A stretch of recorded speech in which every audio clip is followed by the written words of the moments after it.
10 बातें जो कृष्णा के जीवन को बनाती है महानतम। जीवन प्रबंधन के लिए सबसे श्रेष्ठ सूत्र।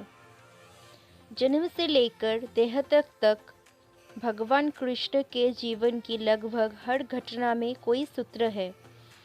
युद्ध भूमि पर दिया गया गीता का उपदेश संसार का श्रेष्ठतम ज्ञान माना जाता है।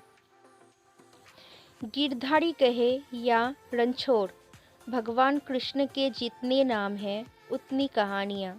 जीवन जीने के तरीके को अगर किसी ने परिभाषित किया है तो वो कृष्ण है। कर्म से होकर परमात्मा तक जाने वाले मार्ग को उन्हीं ने बताया है। संसार से वैराग्य को सिरे से नकारा, कर्म का कोई विकल्प नहीं, ये सिद्ध किया। कृष्ण कहते हैं, मैं हर हाल में आता हूँ। जब पाप और अत्याचार का अंधकार होता है तब भी, जब प्रेम और भक्ति का उजाला होता है तब भी। दोनों ही परिस्थिति में मेरा आना निश्चित है। वैसे तो कृष्ण का संपूर्ण जीवन ही एक प्रबंधन की किताब है, जैसे सैकड़ों हजारों बार कहा सुना जा चुका है।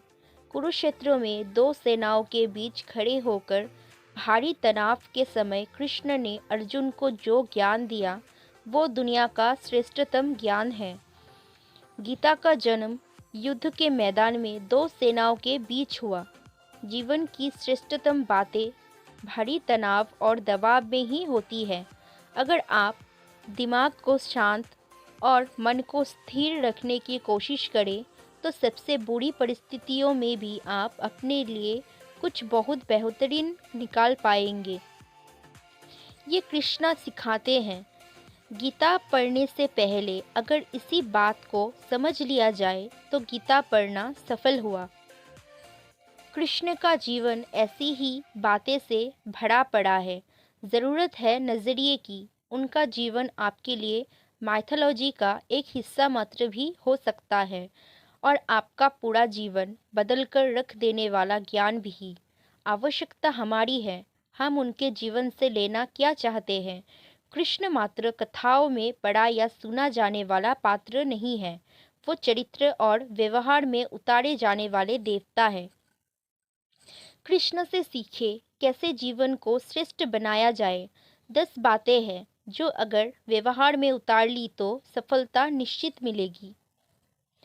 कारागृह में जन्मे कृष्णा पैदा होते ही रात में यमुना पार कर गोकुल ले जाया गया। तीसरे दिन पुतना मारने आया गई। यहाँ से शुरू हुआ संघर्ष देह त्यागने से पहले द्वारिका डुबाने तक रहा। कृष्ण का जीवन कहता है, आप कोई भी हो, संसार में आए हैं तो संघर्ष हमेशा रहेगा। मानव जीवन में आकर परमात्मा भी सांसारिक चुनौतियों से बच नहीं सकता। कृष्ण ने कभी किसी बात की शिकायत नहीं की, हर परिस्थिति को जिया और जीता। कृष्ण कहते हैं, परिस्थितियों से भागो मत, उसके सामने डटकर खड़े हो जाओ, क्योंकि कर्म करना ही मानव जीवन का पहला कर्तव्य है। हम कर्मों से ही परेशानियों से जीत सकते हैं। कृष्ण का बचपन मक्खन मिश्री खाते हुए गुजरा। आज भी भोग लगाते हैं हम, लेकिन ये संकेत कुछ और है। आहार अच्छा हो, शुद्ध हो, बल देने वाला हो। बचपन में शरीर को अच्छा आहार मिलेगा तो ही इंसान युवा होकर वीर बनेगा। शरीर को स्वस्थ रखना है तो बचपन से ध्यान देने की ज़रूरत है। ये पेरेंटिंग के दौर से गुजर रहे युवाओं के लिए बड़ा मैसेज है। अपने बच्चों को ऐसा खाना दे जो उनको बल दे, सिर्फ स्वाद के लिए ही ना खिलाए। तभी वे बड़े होकर स्वयं को और समाज को सही दिशा में ले जा पाएंगे।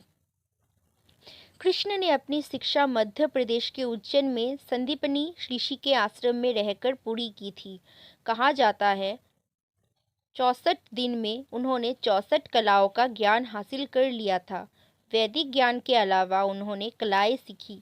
शिक्षा ऐसी ही होनी चाहिए जो हमारे व्यक्तित्व का रचनात्मक विकास करे।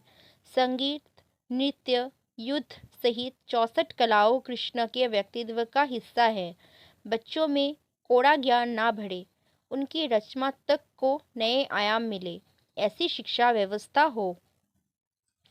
कृष्ण ने जीवन भर कभी उन लोगों का साथ नहीं छोड़ा जिनको मन से अपना माना। अर्जुन से वे युवावस्था